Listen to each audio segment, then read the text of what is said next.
सर्वेक्षण रिपोर्ट पेश की है। विधानसभा में मुख्यमंत्री उमर अब्दुल्ला ने ये आर्थिक सर्वेक्षण रिपोर्ट पेश की है। वित्तीय वर्ष 2025-26 की आर्थिक सर्वेक्षण रिपोर्ट है जो सदन में मुख्यमंत्री उमर अब्दुल्ला द्वारा पेश की गई है। कल सदन में मुख्यमंत्री उमर अब्दुल्ला सरकार बनने के बाद अपना दूसरा बजट पेश करने वाले हैं और आज बजट सत्र की कार्यवाही का चौथा दिन है और आज आर्थिक सर्वेक्षण रिपोर्ट 2025-26 के लिए मुख्यमंत्री उमर अब्दुल्ला द्वारा पेश की गई है।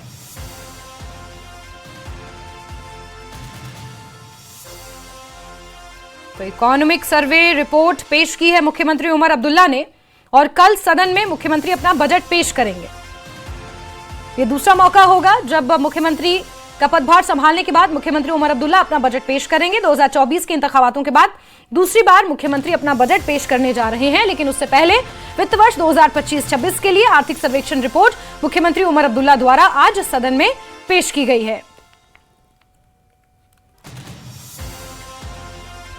Sir, I rise to lay on the table of the House a copy of the Economic Survey Report for the year 2025-26.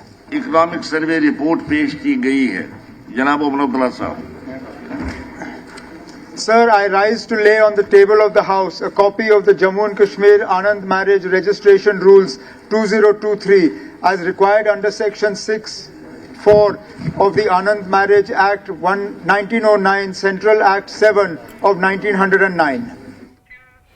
वहीं मुख्यमंत्री ने फिर बंद पर्यटन स्थलों को खोलने की मांग की है। गृह मंत्री अमित शाह के सामने उन्होंने कहा कि वो इस मुद्दे को उठाएंगे।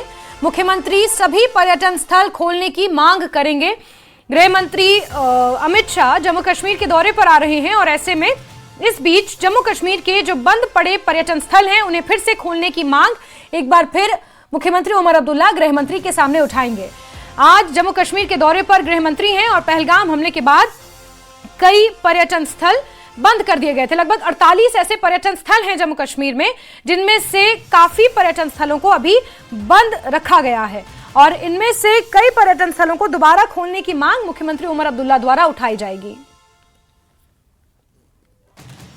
The Department of Tourism is actively promoting the sector through the regular organization of promotional events and festivals across the UT.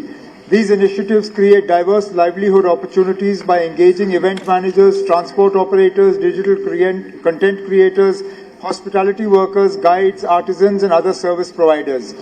Such activities also contribute meaningfully to skill utilization, entrepreneurship development and sustainable employment generation among the youth.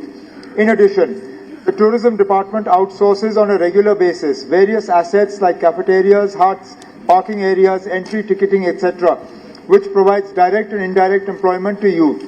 Further, the Government of Jammu and Kashmir has formally notified simplified procedural guidelines for the registration of homestays with the objective of encouraging community participation in tourism. This initiative is aimed not only at creating additional employment opportunities, but also at strengthening tourism infrastructure in border and rural areas, thereby promoting inclusive and regional balanced tourism development across the union.